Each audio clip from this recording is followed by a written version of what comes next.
Buenos días chicos, espero se encuentren muy bien ahí en casa. La clase 6 se titula Pensamiento y Conductas Sociales. Se da por hecho que el grupo tiene razones justificadas para existir y actuar de la forma en que lo hace. Entonces vamos a ver primero como una característica de grupo que tiene una ilusión de unanimidad.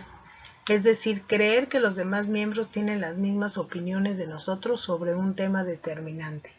Entonces creemos que si nosotros pensamos de una manera, todos los que pertenecen a ese grupo van a pensar de la misma forma y nos podemos encontrar también con una minoría que quizás piense diferente.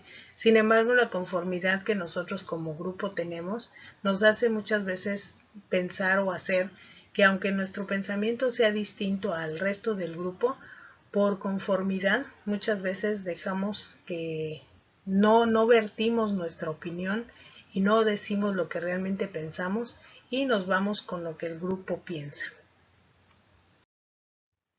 Ilusión de invulnerabilidad. Se desarrolla un óptimo excesivo que impide prever los peligros ante la toma de decisiones importantes que afectan a todos los miembros del grupo. Entonces aquí nos dice que le permite a un grupo pensar que lo que ha funcionado en el pasado les protege de lo que pueda pasar en el futuro, creando un falso sentido de seguridad. Entonces, cuando se pertenece a un grupo, se tiene la ilusión de que nada los puede afectar, de que lo que se dice en el grupo y lo que se ha planteado en el grupo, eso los va a defender, eso los va a proteger en cierta forma y nada los va a poder hacer cambiar. La presión hacia la conformidad. Se busca homogeneizar las actividades y opiniones en todos los integrantes del grupo y cuando esto no ocurre, se castiga de alguna manera a los disidentes. Es decir, lo que yo les comentaba anteriormente, que dentro de un grupo siempre se da el proceso de conformidad. Es decir, si mi forma de pensar es diferente al resto del grupo, lo que hago es conformarme y no decirlo, simplemente sigo las características que el grupo tiene y no lo comento. Entonces aquí nos dice la conformidad es una influencia de la mayoría. Consiste en un cambio de opinión, conducta o actitud por la presión real o imaginaria de un grupo. Es actuar de forma diferente a cómo se comportaría uno cuando está solo. ¿Sí? Entonces podemos pensar que cuando nosotros pertenecemos a un grupo y salimos de por un momento, hay momentos en que nos sentimos ya fuera del grupo. En ese momento sí podemos nosotros pensar y sentir realmente lo que pensamos y sentimos y lo decimos y muchas veces lo comentamos. Sin embargo, cuando entramos nuevamente al grupo, pues entonces vuelve a suceder la conformidad y nos volvemos a integrar. Hay dos tipos de grupos o de conformidad más bien. La primera es la sumisión, mostrar conformidad sin estar de acuerdo. Y aquí nos dice un ejemplo, ir a una fiesta con traje y corbata por el protocolo de la misma. Entonces me acoplo a las normas que se están estableciendo y me conformo. Y la otro tipo es la aceptación, mostrar conformidad y acuerdo. El médico que nos aconseja tomar algún medicamento. Entonces ahí pues sí estaríamos mal si no lo aceptáramos, ¿verdad? Entonces tenemos que aceptar esa forma de pensar. La racionalización colectiva se utiliza en diversos métodos, ya sean socialmente aceptados como la persuasión o algunos que no son como la mentira o el soborno, con el fin de proteger los intereses del grupo. Entonces, la racionalización colectiva consiste en que todos pensemos de la misma forma. ¿Sí? Que todos tengamos esa misma actitud hacia las cosas. Muchas veces es como lo dice aquí, por la persuasión, es decir, el líder del grupo nos habla de tal forma que nos hace convencer, que nos convence de que hagamos las cosas de tal forma. Y otra forma de lograrlo, pues aquí nos dice que es a través de la mentira y el soborno. Entonces ya a través de que, bueno, tú tienes que hacer esto, cállate, no digas nada, y de por medio va un soborno para que entonces tú pienses igual. Esto pasa mucho en las campañas políticas, en donde a la gente pues les regalan una despensa y ya con eso los hacen que se callen y que tengan la seguridad de que van a votar por ellos. Eso sería un soborno. La autocensura también ocurre dentro de los grupos y es cuando hay desacuerdos entre los miembros de este. Se suelen desacreditar mutuamente. Entonces aquí también un ejemplo muy claro serían los partidos políticos, en donde todos pertenecen a ese movimiento de campañas políticas. Sin embargo, la forma de a veces manejarse o de llevar a cabo su campaña es desacreditando al otro grupo para que entonces yo me vea bien, ¿no? ¿Qué son los estereotipos comunes? Todos los miembros del grupo comparten ciertos estereotipos respecto a determinados temas, como la cuestión racial, la política, el aborto, etc. Entonces, cuando nosotros estamos en un grupo, podemos irnos dando cuenta conforme vamos conociendo al grupo de que estos comparten estereotipos comunes. Entonces aquí nos dice, el ejemplo dice sexista, hacen referente a las diferencias entre los sexos, convirtiéndolas en naturales. Las mujeres son débiles, los hombres son inteligentes y las mujeres intuitivas.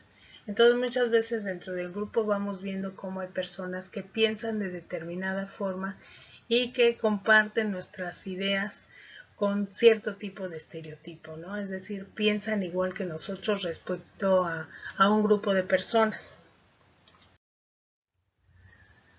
Salvaguarda de la mente grupal. Los dirigentes del grupo fungen como policías del pensamiento, con la finalidad de favorecer y mantener en todo momento la unanimidad y la cohesión en el grupo. Es decir, va a haber personas que en este caso sería el líder, ¿verdad? El encargado de hacer que todos sigan pensando de igual forma, de que todos hagan lo mismo, de que se comporten de la misma manera para poder cuidar precisamente esa mente grupal. Bueno, aquí es otro tema, dice qué son los conflictos grupales. Dentro de un grupo se pueden dar conflictos y aquí nos dice cómo los podemos ir resolviendo. La resolución de conflictos, para la adecuada resolución de estos, se recomienda seguir los siguientes pasos. Paso 1. Conocer y comprender los orígenes y grado de evolución del conflicto. Entonces, para dar el primer paso, primero debemos describir qué es ese problema, ¿sí? ¿Cómo es ese problema? ¿De dónde surgió? Y cómo se está dando. Paso 2. Identificar qué individuos están involucrados en el conflicto. Entonces, para saber realmente con qué personas tenemos que hablar, tenemos que identificar cuáles son las personas involucradas en el conflicto. Paso 3.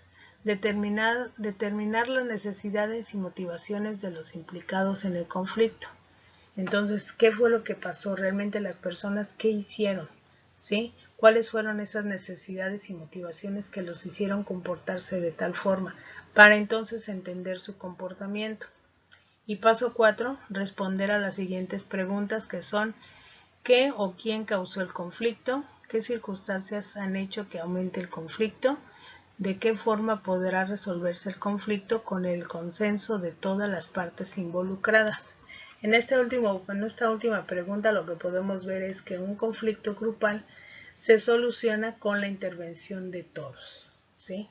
Y entonces se analiza quién es el culpable, qué fue lo que pasó, cómo se originó el problema, ¿sí? Y entonces se buscan soluciones grupales. ¿Qué tácticas hay para mejorar las interacciones y dinámicas grupales? Pues aquí nos dice que las tácticas grupales nos permiten lograr objetivos grupales, incrementar las capacidades y alcances del grupo, hacer más eficaz la comunicación tanto interna como externa, incrementar la motivación del logro de los miembros, favorecer la creatividad. Entonces, si nosotros tenemos tácticas que nos ayuden a mejorar nuestras relaciones dentro del grupo, podemos hacer todo esto. Una de ellas es la lluvia de ideas, que es un tipo de táctica grupal que se utiliza, y aquí nos dice que favorece la creatividad al generar ideas nuevas respecto a proyectos de grupo de manera rápida y esquemática. Entonces, una lluvia de ideas es que pongamos a las personas a opinar respecto a un problema o una situación determinada y todas las ideas son aceptadas, no hay ideas malas, todas se van anotando y finalmente se analizan todas. En grupo se analizan todas las opiniones que se dieron y se llega a una solución. Otra táctica que se utiliza es convertir lo desconocido en conocido. Es eliminar la sensación de no verdad respecto a una situación nunca antes experimentada para dejar de sentir angustia al no tener antecedentes sobre cómo enfrentarla. Entonces vamos a suponer que un grupo tiene un problema, no lo va a ver como algo desconocido, sino como algo conocido, como algo que ya han vivido, para poder entonces, como dice aquí, eliminar esa angustia de decir no lo vamos a poder solucionar. 3 consejos para vencer el miedo a lo desconocido serían tratar de salir de su zona de confort, es decir, tratar de resolver las cosas de otra manera. Pensar en los peores escenarios, pero que sean realistas. Entonces nos podemos estar imaginando si el problema nos puede llevar a situaciones realmente conflictivas, pero que sean realistas, que no sean algo que no se pueda creer. Y describir lo que se está sintiendo. Entonces, ¿qué estamos sintiendo con ese problema? Y tratar de resolverlo. Y por último, la cinética, que es mejorar la capacidad de resolución de problemas grupales al incrementar la creatividad en los integrantes del mismo, resolución de problemas nuevos. Entonces aquí nos dice, la cinética sirve para adquirir información organizarla y explicarla, es decir, nosotros es como la lluvia de ideas, el empezar a ver qué soluciones hay, pero de manera organizada y explicándolo. Incrementar la habilidad de aprender, es decir, un conflicto siempre nos va a dejar un aprendizaje. Producir soluciones originales, ayudar en la superación personal, mejorar la calidad del aprendizaje al trabajar en grupos. Entonces, todas estas tácticas que ahorita mencioné se pueden utilizar, por ejemplo, si ustedes como grupo tienen un problema y pueden irlo llevando poco a poco a la solución. Bien, de esta clase, no hay tarea. Creo que ya todas las tareas ya salieron de las clases anteriores. Y chicos, esta es la última tarea que se pide, la última clase, Y pues espero que ya se pongan a hacer las actividades que ya salieron de las anteriores clases. Y pues nos estamos viendo, chicos. Hasta luego.